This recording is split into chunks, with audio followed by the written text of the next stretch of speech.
Nah, jika di masa grower ini ayam kekurangan struktur kasar pada pakannya, maka resiko yang bisa terjadi adalah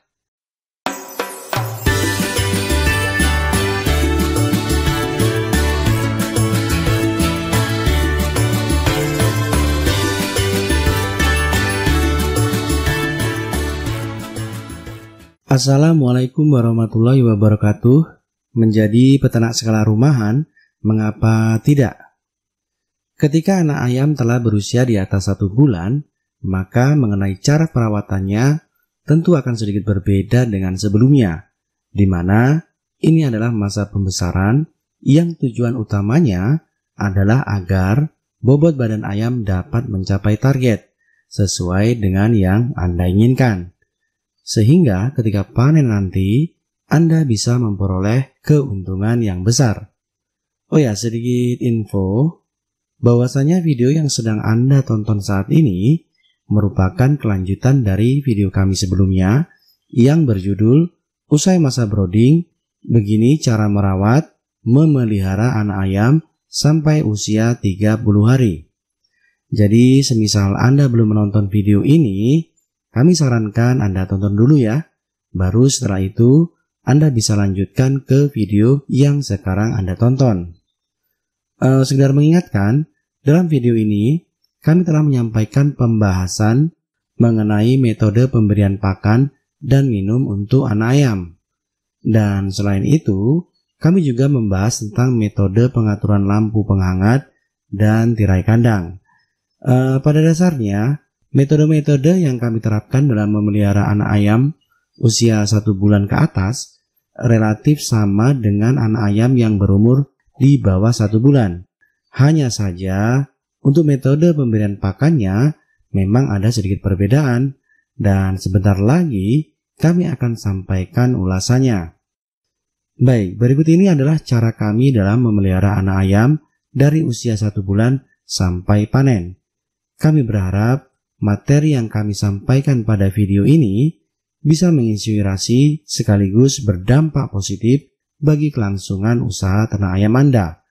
Oke, untuk poin pertama yang akan kita bahas adalah tentang tata cara pemberian pakan ayam.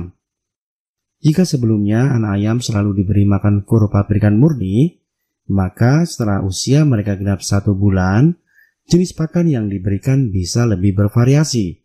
Namun untuk variasi pakan ini tergantung dengan si peternaknya.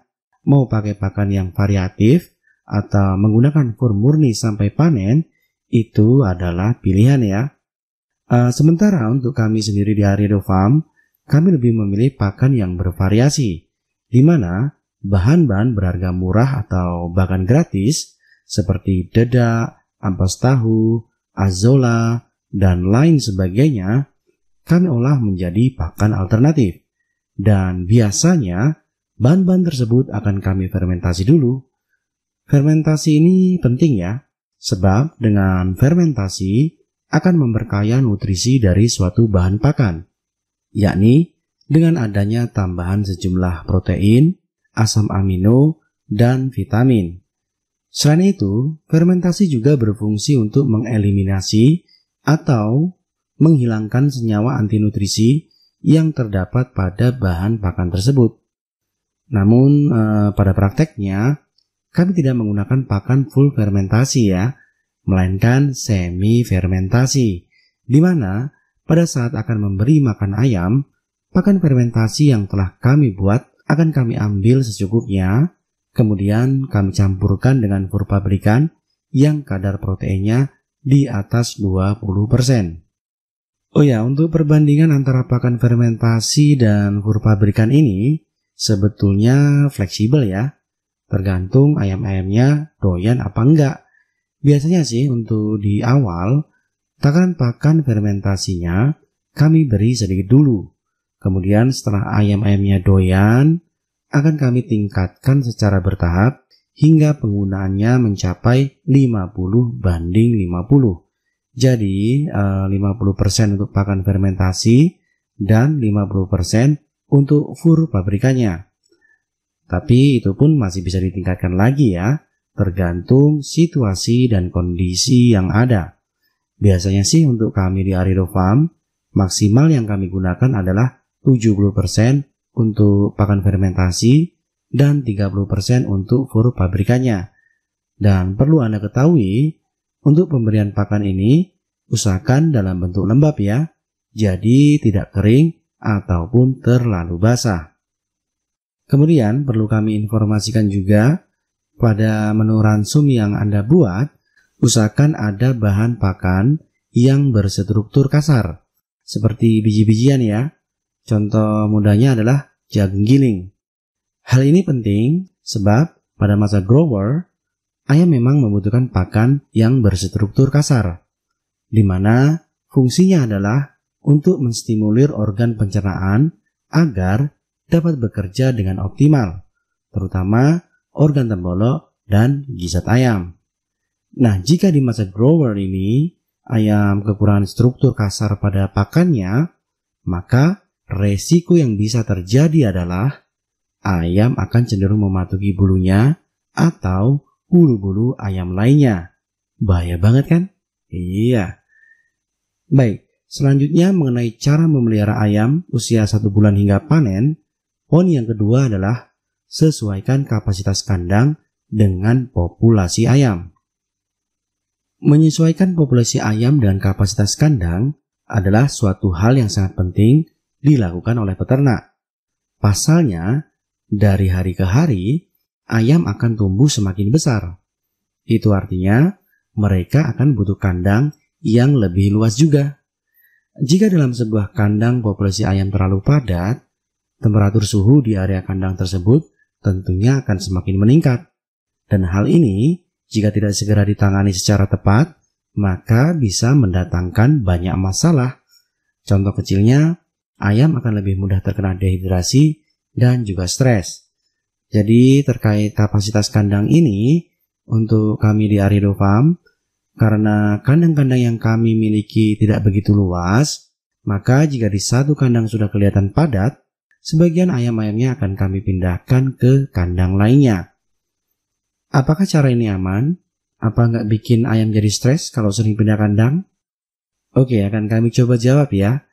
Yang namanya pindah kandang, tentu situasi dan kondisinya akan berbeda dengan kandang sebelumnya, sehingga diperlukan waktu untuk beradaptasi. Lamanya waktu adaptasi ini memang punya pengaruh ya. Kalau sebentar sih nggak jadi soal, tapi kalau terlalu lama, memang bisa menimbulkan masalah. Umumnya, ayam akan jadi stres. Jika kondisi kandang yang baru lebih buruk dari kandang sebelumnya, kemungkinan besar ayam-ayam akan sulit untuk beradaptasi. Tapi jika sebaliknya, di mana kandang yang baru lebih baik kondisinya, mungkin karena lebih luas, lebih bersih, lebih nyaman, maka ayam-ayam pun akan semakin cepat dan mudah untuk beradaptasi.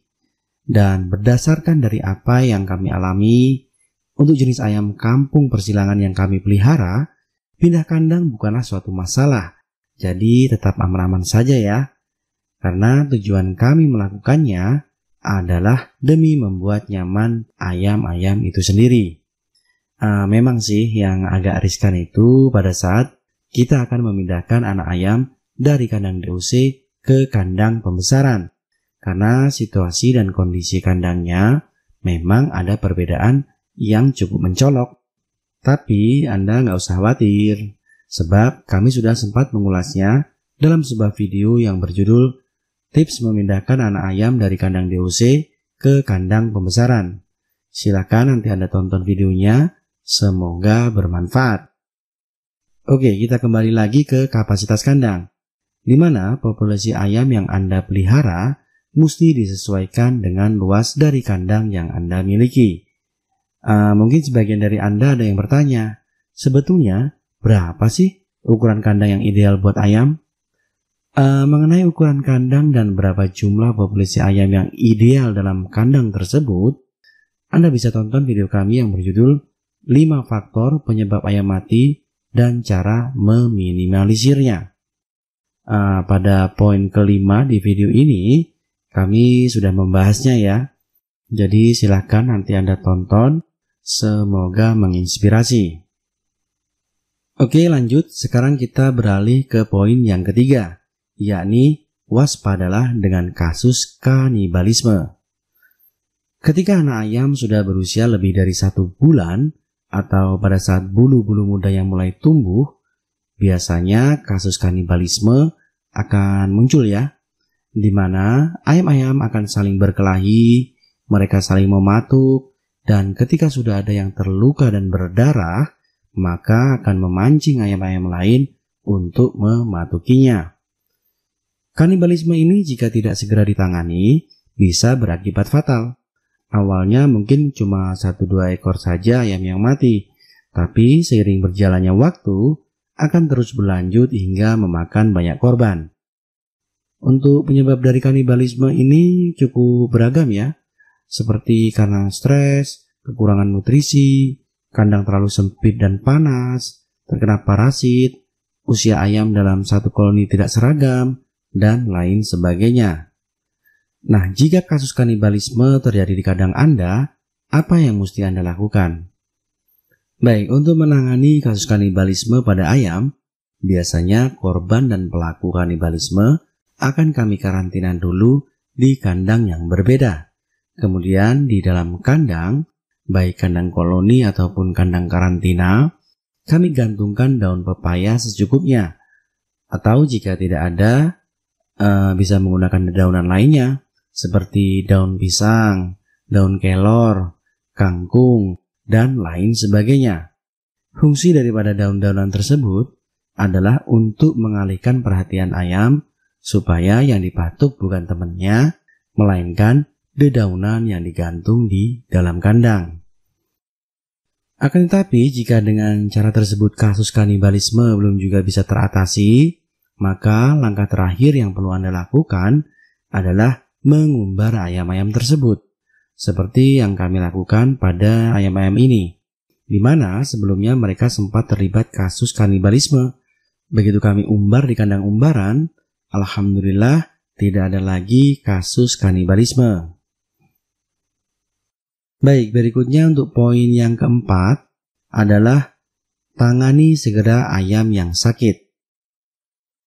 Dalam memelihara ayam, memang tidak selamanya akan berjalan mulus. Kadangkala ada juga kendala yang akan kita jumpai. Contohnya aja ayam sakit.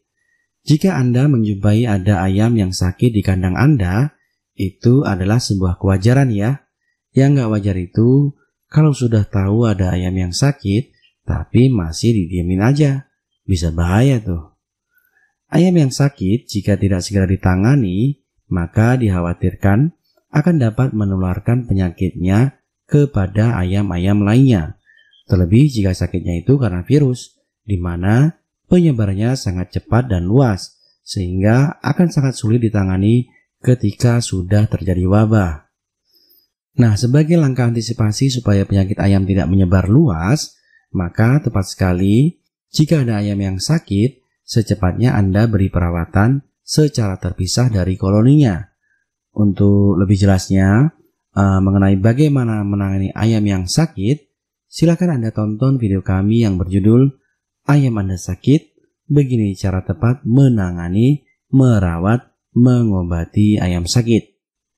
Lanjut, untuk yang terakhir atau poin kelima, yaitu lakukan pemantauan secara rutin. Melakukan pemantauan secara rutin memiliki efek positif bagi ayam-ayam ternakan Anda. Sebab umpama terjadi suatu masalah di kandang Anda, maka Anda bisa secepat mungkin menanganinya. Pemantauan ini bisa Anda lakukan sembari memberi makan ataupun minum ayam. Selain itu, jika Anda ada waktu, akan lebih baik lagi jika pemantauan ini juga Anda lakukan pada siang terlebih malam hari. Silakan Anda perhatikan bagaimana kondisi ayam-ayamnya, apakah ada yang sakit, ada yang kedinginan, ada yang terluka, dan lain sebagainya. Kalau mereka dalam keadaan baik-baik saja, ya alhamdulillah, tapi semisal memang ada yang tidak beres dengan ayam-ayam tersebut, maka segeralah lakukan tindakan penyelamatan. Selain itu, dalam melakukan pemantauan, harap perhatikan juga fasilitas-fasilitas yang ada di dalam kandang. Apakah memang bisa berfungsi dengan maksimal, seperti air minum ayam, tirai kandang, lampu penghangat atau penerangan, dan lain sebagainya. Oke, sepertinya itu dulu yang dapat kami sampaikan. Terlepas dari apa yang kami bahas sebelumnya, ada satu hal yang juga sangat penting dalam memelihara ayam, yakni senantiasa menjaga kebersihan. Kebersihan ini meliputi segala fasilitas yang ada di dalam kandang, seperti tempat makan dan minum ayam, kemudian kebersihan kandang itu sendiri, dan kebersihan lingkungan sekitar kandang. Baik, sekian dari kami. Mudah-mudahan share kali ini bermanfaat. Tak lupa kami juga mohon maaf jika dalam penyampaian kami ada sesuatu yang kurang diperkenankan. Sampai bertemu lagi lain waktu. Salam Gowok Petok. Salam peternak Indonesia, sukses selalu buat kita semua. Amin. Wassalamualaikum warahmatullahi wabarakatuh.